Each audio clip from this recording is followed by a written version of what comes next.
ముఖ్య అతిథిగా విచ్చేసినటువంటి కర్నూలు జిల్లా కలెక్టర్ మేడం గారికి,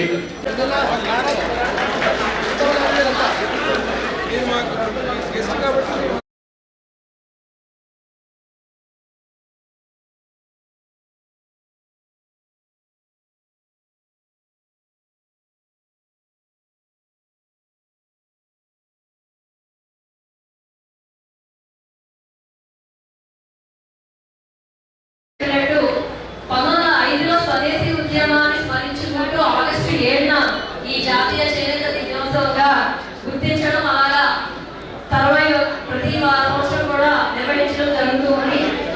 ముఖ్యంగా ఇది వృత్తే కాకుండా మన సంస్కృతి, మన సంప్రదాయం, మన నైపుణ్యం అన్నీ కూడా స్థిరమైన జీవన విధానాన్ని మనం ఈ కల్చర్లో తీసుకుంటూ ఉన్నాము.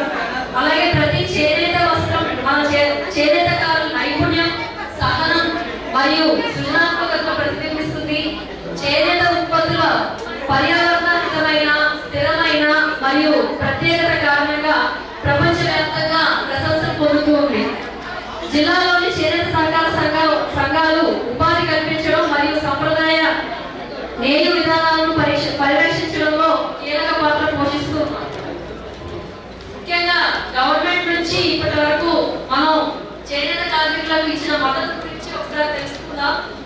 చేనేత కార్మికులు 200 యూనిట్లు ఫ్రీ పవర్ అంటే ఉచితంగా విద్యుత్ పథకం కింద 3145 కుటుంబాలకు ఇస్తూ ఉన్నాము. అలాగే 500 యూనిట్లు పవర్ లూమ్స్ కి ఒక 3 కుటుంబాలకు ఇస్తూ ఉన్నాము. పెన్షన్ 4000 పెన్షన్ ఒక 2707 సభ్యులకు ఇస్తూ ఉన్నాము. అలాగే పిఎం ముద్ర స్కీమ్ కింద 232 మందికి 1,68,00,000 లోన్లు కూడా ఇవ్వడం జరిగింది. అలాగే ముఖ్యంగా ఇప్పుడు రైతులకు వాళ్ళు మన దగ్గర నుంచి ఈ వస్త్రాలను కొనుక్కొని వెళ్ళడం జరిగింది. ఇలాగే జిఐ సర్టిఫికేషన్ మనం ఇంకొక 6 నెలల్లో కానీ అనుకుంటున్నాను, సంవత్సరం అయింది ఇప్పటికి. 6 నెలల్లో కానీ ఆ జిఐ సర్టిఫికేషన్ కూడా వస్తే మనం చేసిన వస్త్రాలకు ఎక్కువ డిమాండ్ ఉంటుంది, గుర్తింపు ఉంటుంది, చాలా ఇంటర్నేషనల్ గా కూడా ఆర్డర్స్ రావడం జరుగుతుంది. అప్పుడు మనకి ఇంకా కూడా మన వస్త్రానికి ఇంకా గుర్తింపు పెరుగుతుంది అని చెప్పి అనుకుంటున్నాను. ఇదే కాకుండా టెక్స్టైల్ పార్క్ కూడా వనవాసిలో ఆనరబుల్ ఎమ్మెల్యే గారి కృషితో అది కూడా వస్తూ ఉంది. ఇదే కాకుండా నేవర్శాల 80 సెంట్లు మన డిట్కో హౌసింగ్ కాలేజ్ ఇస్తూ ఇది కూడా మన కమిషనర్ గారితో కూడా మాట్లాడడం జరిగింది. కనేరా వాళ్ళతో టైఅప్ చేసుకొని ఇక్కడ ముఖ్యంగా ఏంటంటే మనకి ఆ డిజైన్లు చేయడము, అలాగే దాని ప్రొడక్షన్, అలాగే దానికి అమ్మకాలు కూడా అక్కడే చేయించాలని చెప్పి మేము ప్లాన్ చేయడం జరుగుతుందండి. ముఖ్యంగా ఈ ఎంపికను జాతీయ చేనేత దినోత్సవ శుభాకాంక్షలు ప్రతి ఒక్క చేనేతకు తెలియజేస్తూ ఈ వేదిక మీద ఉన్నటువంటి కర్నూలు జిల్లా కలెక్టర్ గారు డాక్టర్ శ్రీరామ గారికి, అదే రకంగా కొన్ని కార్పొరేషన్ చైర్మన్ మిన్నప్ప గారికి, మార్కెట్ చైర్మన్ మల్లయ్య గారికి, తెలుగుదేశం పార్టీ కూటమి తెలంగాణ ఆంధ్ర రాష్ట్రంగా విడిపోయినటువంటి రోజులు కూడా ఉమ్మడి ఆంధ్రప్రదేశ్ లో ఎమ్మెల్యేలు అనగానే ప్రతి ఒక్కరూ గుర్తించుకునేటువంటి పేరు స్థాయిని తెచ్చినటువంటి ఎవరైనా రంగం గాని ఎవరైనా వ్యక్తి గాని ఉన్నారంటే అది పద్మశ్రీ మాచారి సోమప్ప గారు. వారి వారసులుగా ఈ చేనేత కళాకారులు మనం అందరం కూడా ఈ రోజు ఈ గుర్తింపుని మన ఎమ్మెల్యేలకి తేవడం జరిగింది.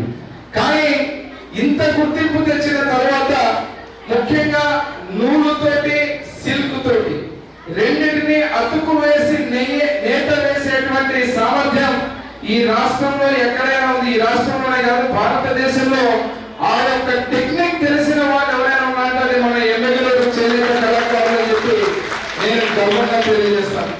మరి చరిత్ర తీసుకుంటే చేనేత రంగానికి ఎవరైనా మేలు చేశారంటే ముందుగా చెప్పాల్సిన వ్యక్తి విశ్వవిఖ్యాత రసాలభ్రం నందమూరి తారక రామారావు గారు. తెలుగుదేశం పార్టీని స్థాపించిన తర్వాత ఆ మహానుభావుడు జనతా వస్త్రాలు కావచ్చు, కోడు గుడ్డ ఇల్లు అంటారు.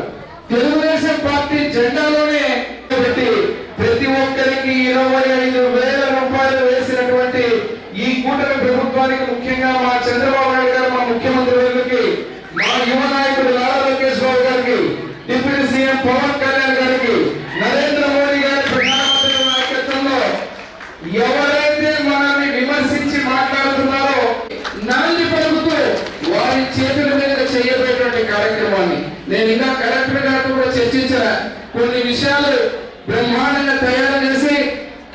ప్రభుత్వం రాష్ట్ర ప్రభుత్వం సంయుక్తంగా మనకు సంబంధించినటువంటి ఇంటిగ్రేటెడ్ హ్యాండ్లూమ్ టెక్స్టైల్ పార్క్ రాబోతా ఉందని చెప్పి మీకు ముందుగానే తెలియజేస్తున్నా. అదే కాకుండా ఇక్కడ ఉన్నటువంటి సొసైటీలు, ఈ సొసైటీలకు సంబంధించినంత వరకు ఎమ్మెల్యేల సొసైటీలో అనేక మంది పద్మశ్రీ మాచారి సోమప్ప గారు ఆ రోజు వారు సొసైటీలు పెట్టిన తర్వాత ఆ సొసైటీలు కాలక్రమేణా అక్కడ ఉన్నటువంటి చేనేత కళాకారులు అందరూ తగ్గిపోవడం జరుగుతుంది కలెక్టర్ గారు.